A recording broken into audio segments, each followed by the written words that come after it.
علیکم ورحمۃ اللہ وبرکاتہ۔ عزیز بہنوں، امید کرتی ہوں کہ آپ سب خیر و عافیت سے ہوں گے۔ میں یہ ناشتہ بنا رہی ہوں صبح کا، اور میرے ذہن میں مسلسل بیر مامونہ کا ایک واقعہ یاد آ رہا ہے جو مجھے سچ میں اب تک نہیں پتہ تھا۔ میں ایسے ہی بچوں کو اسلامک اسٹوری سنانے کے لیے سرچ کر رہی تھی تو یہ بیر مامونہ کی لڑائی، جو نبی کریم صلی اللہ علیہ وسلم کی زندگی میں ہونے والی جنگوں میں سے ایک جنگ تھی۔ یہ ایک مشہور لڑائی تھی جس میں 70 صحابہ کی ایک بڑی جماعت پوری کی پوری شہید ہو گئی تھی، جن کو قرہ کہتے ہیں۔ یہ سب قرآن مجید کے حافظ تھے، ان میں زیادہ تر انصار تھے۔ آپ صلی اللہ علیہ وسلم کو ان سے بڑی محبت تھی، کیونکہ یہ صحابہ اکثر ذکر اور تلاوت میں اپنا وقت گزارتے تھے۔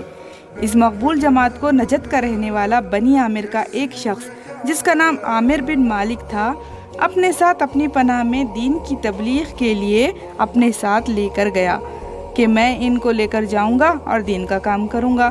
آپ نے فرمایا، مجھے خوف ہے کہ میرے صحابیوں کو کوئی نقصان نہ پہنچائے، مگر اس نے بہت اطمینان دلایا تو آپ راضی ہو گئے۔ یہ سب جب مدینے سے رخصت ہو کر بیر مامونہ ایک جگہ ہے، وہاں یہ سب کچھ دیر آرام کرنے کے لیے ٹھہرے تو دو صحابی امیہ اور حضرت منظر ان سب کے اونٹوں کو چرانے کے لیے دور لے کر گئے۔ ان کے جانے کے بعد ان کو تمام کافروں نے، عامر بن مالک کے لوگوں نے گھیر لیا اور ان تمام صحابہ کو قتل کر دیا۔